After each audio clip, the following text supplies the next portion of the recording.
I've been questioning myself. Why do my games always look so boring and bland? I already know how to use the Roblox Studio engine. Maybe I'm very bad at scripting or building stuff. Or maybe my game ideas are just too boring for this platform. I think I'm still a beginner at making games, but what am I doing wrong? If I already watched a lot of videos about developing in Roblox, why do I still feel like I'm stuck in this endless loop of always falling? Should I just be lazy then? Like those developers that make a ton of money just by making brain rot games that stimulate those kids' brains for hours or even days. Hey! Why are you lying on the floor? Well, that doesn't matter. I heard everything you were talking about. Well, you already know. As you can see, I don't know what's— Yeah, I think you are right. Your game actually doesn't make sense. It's too bland and boring. And honestly, what's even the objective of this game?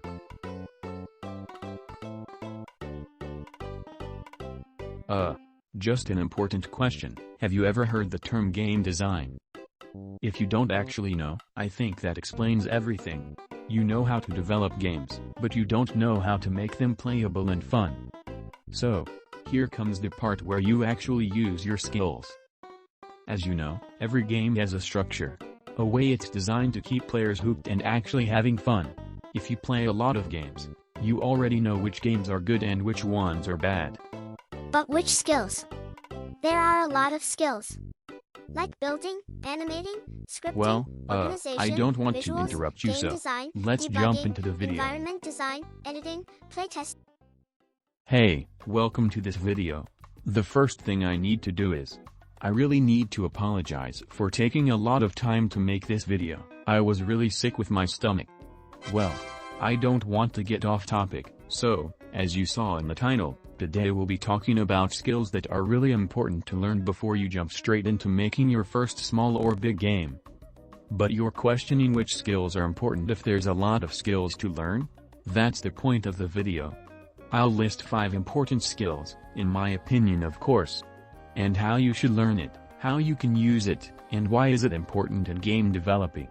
And before we start the video, you don't really need to master those skills, as you know how this skill works and why it is important. You will always keep that in mind when you're making a game.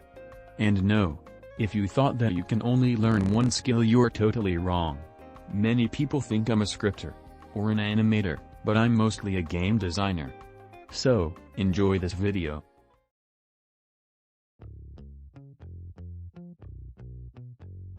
I have a little question for you. Do you know what game design is, or what a game designer does? Oh, I know. It's someone who develops the game and scripts. Right? A game designer is someone who decides how the game works and how players feel while playing it. Most designers don't code or build the entire game, unless you're a solo developer. They decide what players do, why players keep playing, and what makes the game fun.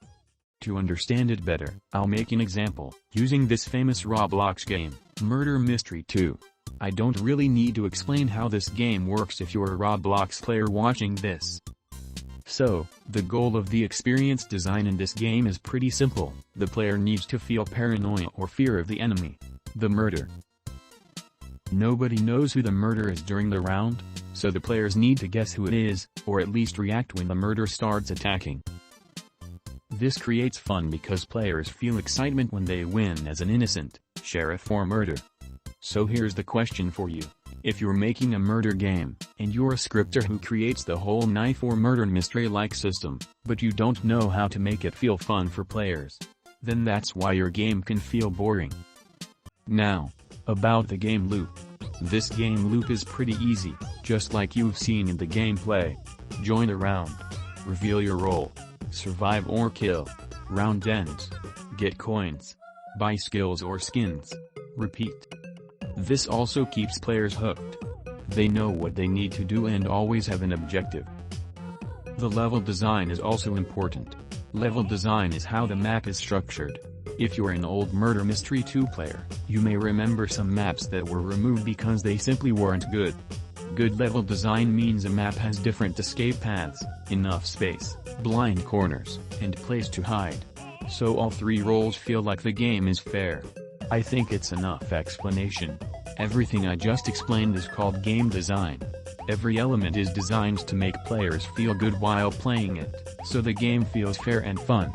But how can I train this skill, and where do I even see the game design? Here's how. When making your game, you should put yourself in the player's shoes, not the developer's. You need to observe what parts of your game feel unfair or not fun. Another thing you can do is watch other players or let people test your game to get feedback. Accept criticism. Some players may feel a mechanic is unfair or doesn't work really well. And you should always listen to players, because they are your audience. And finally, observe other games on Roblox or other platforms and ask yourself, what makes this game fun? Why am I enjoying this? Why does this game feel fair to play?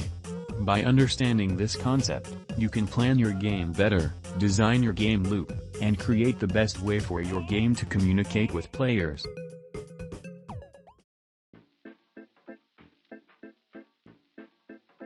Oh, before you get scared and start going crazy about this skill, we're not talking about advanced scripting, becoming an expert programmer, or learning a lot of complex algorithms. We're mostly talking about fundamentals, learning enough to understand how some systems work. Roblox games are not static creations. They're interactive experiences, games. Played others or alone. Well, unless you're making a showcase game. Instead of just asking an AI to code something, because I know you people use it, you can start by thinking about something simple, like making a kill brick. That's one of the most basic examples. Well then, what are the fundamental things that I should learn? You only need to understand simple programming concepts. If you have used other programming languages like Python or Lua, it will be pretty easy to adapt to Lua. But if you're new and don't understand anything I just said, then you need to understand variables.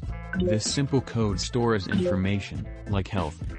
You also need to understand the conditions, like checking the current health stored in a variable, and if it's less than or equal to 0, then the script will run a die function. Functions are reusable blocks of code. Instead of repeating the same lines many times and making your code messy, you can create a function. And events are a way to trigger specific actions. For example, if I want to detect when a tool is clicked or activated.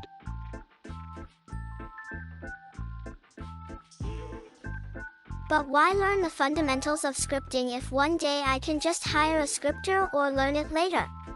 Also, it's pretty hard to learn, you know. That's a good argument, but there are many benefits to learning scripting early. You can prototype games by yourself, understand how other code works, communicate better with other scripters, and come up with better ideas. Something I really regret is not learning scripting earlier. Anyways, I have a small playlist about scripting, so I really recommend watching them if you want to learn more about fundamentals. Oh, before we continue, it would really help if you subscribe or like this video. Making these videos isn't easy, and your support will help keep this project alive.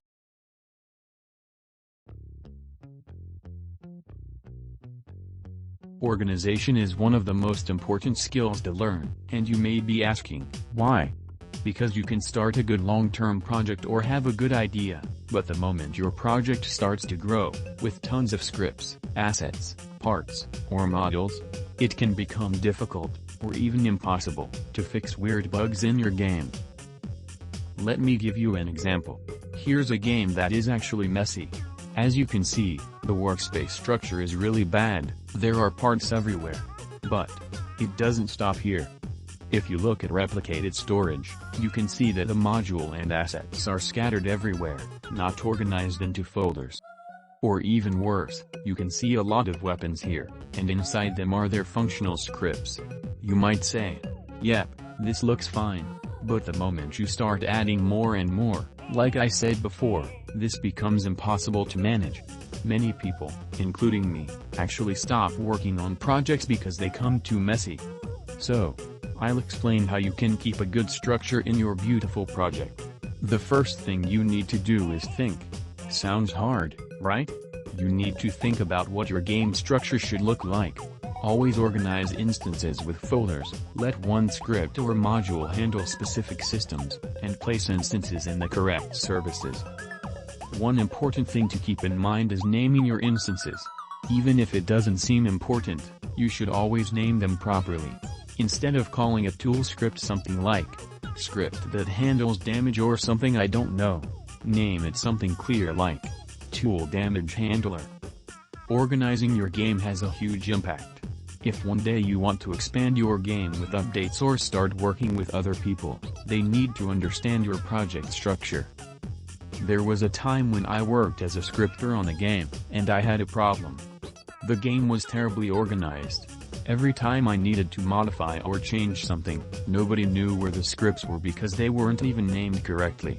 I had to guess which script was the right one. That's time-consuming, right? Your future self will be happy if your game is well organized. Looking at a clean workspace gives you more motivation to keep working. Anyways, I also have another video talking about this.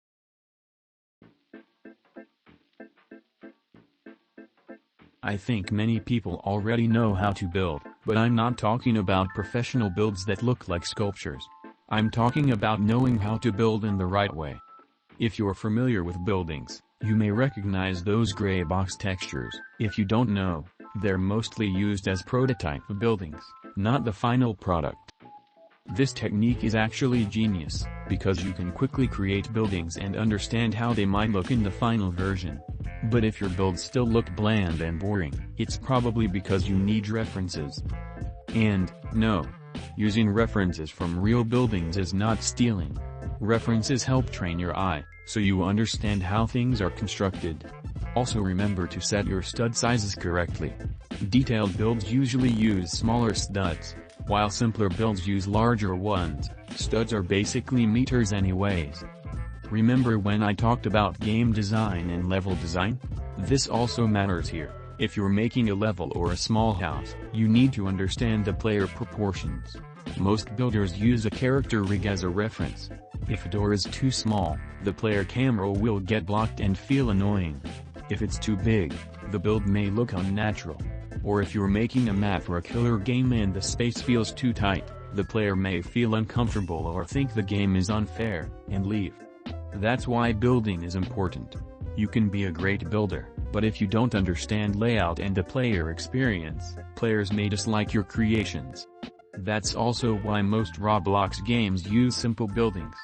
They're easy to understand and designed for gameplay enjoyment, even if they don't look extremely detailed. So what do I recommend? Just build. Use references and start analyzing buildings from your favorite games. Any style works, and if you're using the stud style, use it correctly please. There are tons of Roblox building tutorials, and I'll put some on the screen because they're really good. If you're a builder and want to level up even more, you can use modeling tools like Blender or Maya. The problem with Roblox is that its building tools are somewhat limited, so external programs help to fix those limitations. And be very careful when using the union option, because it can sometimes produce very unoptimized results.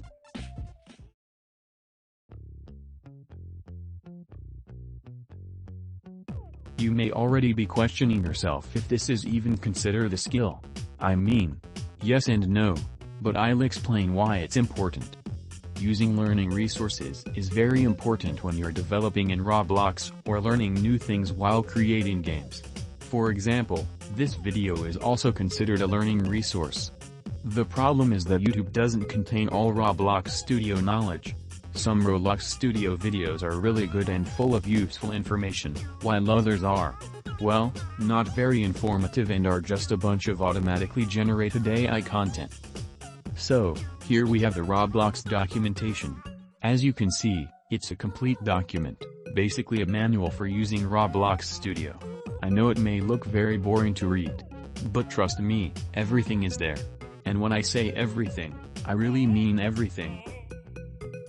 If you're more social, you can also use communities. You can join the Roblox Dev Forum, which is a great place to ask for help. More experienced developers can answer your question and guide you. You might be doing something wrong without realizing it, so it's completely fine to ask for help on the forum. Or, if you prefer, you can join community servers as well. The main idea here is, don't rely only on YouTube content. This skill is also important when you want to learn another programming language or a different game engine. So, the point is to understand how these skills work, learn them and apply them to my game, right? Wait. I think it's starting to make sense now. Well, that's all. Remember, this was just my opinion after developing on Roblox for a long time. If you have other skills to share, remember to comment and tell other people. I don't have anything more to say. Thanks for watching this video, and see you next time.